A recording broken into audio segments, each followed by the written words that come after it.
How often do the two of you encounter an independent filmmaker who's intimidated by attorneys? Maybe they have, fears. Maybe they feel they're going to be taken advantage of. They don't understand the process. And what do you do to alleviate those fears? Yeah, it happens a lot. And I think the major fear is cost. We can't talk to an attorney because we don't have the money to pay for one. And that's such a misconception, because typically it's much less expensive if somebody comes to us early on in the project rather than later and asks us to fix things. Because once they're in a position where they really need an attorney, that's when it's going to cost a lot more money. So we're constantly alleviating people's fears that, it's okay, and if you can't afford us, it's okay. You don't have to retain us. And we have this wonderful book that is a resource. I actually was just talking to someone today who basically asked me in about 30 seconds, how do I make a movie? But he had a lot of questions in there. And I said, you should really get this book. I said, this is the book that's going to tell you basically what you need to know to make a movie and give you the resources that you need to get it done in terms of contracts and agreements that you will need when you're producing a film. In fact, one of the things about this 4th edition is that every contract in here that is discussed, with all the hints and the background and what to do if they disagree, has after it an address where you can just type in and download a clean copy of the contract so you can change it. And we tell you how to use them. It's very user-friendly, and it is designed for filmmakers who may not be ready financially to hire a lawyer. This book will get them started. Okay. Well, let's talk about what are some of the things that may happen if, first off, let's suppose they are scared of the cost, but the alternatives on the back end could be a lot more costly. What are some of those scenarios if they did not have their ducks in a row? Let's suppose when the movie's ready, it's ready to go to theaters, they've got a distributor.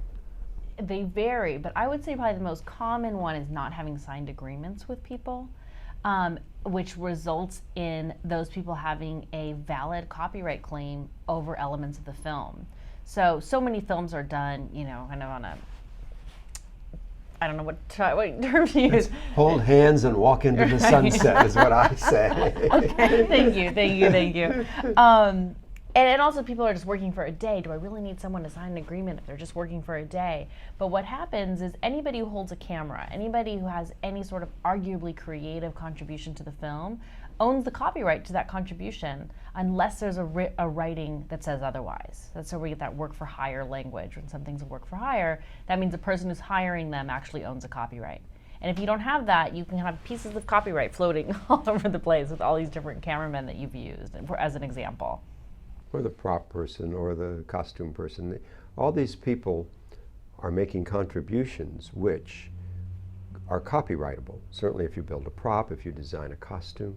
So you really need to get little deal memos. There's a form in the book, but you got to get everybody to sign on. Otherwise, the producer, who's paid for everything and thought he or she owned the copyright, may only own a piece of the copyright. And that can get to be very, very, very problematical. Get the written agreements before you let people do work on the film. Yeah.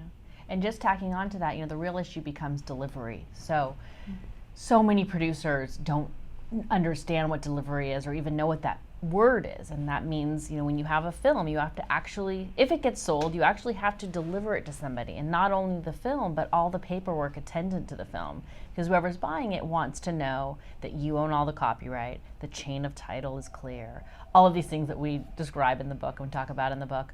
But it's interesting how people don't understand that, and once they go to deliver, then they have to backtrack. And they're like, oh, I haven't talked to that person in 3 years. I've never been able to find them. And they have to do that. And so it just becomes a lot harder trying to do things after the fact than doing things as you go along.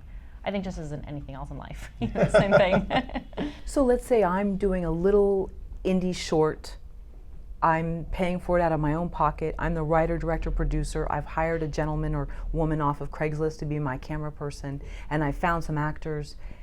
I wouldn't need to worry about it, right? And you're doing it at my house, I'd be fine, correct? No. No? No, get them Wrong. to sign. Yes. but that is exactly the way people think about small films, and even worse, all our friends are getting together on Saturday and we're going to make a short. Typically, nothing signed. Hire somebody off Craigslist, typically you would, but it's amazing how many people don't think a whit about these things, and then they sell the film, and it's a nightmare and expensive. It's so easy to get the proper releases at the time, but to go back later, it's difficult, and sometimes triggers a feeling that perhaps they should receive some money, a feeling that they wouldn't have on Saturday when we're all holding hands and singing Kumbaya.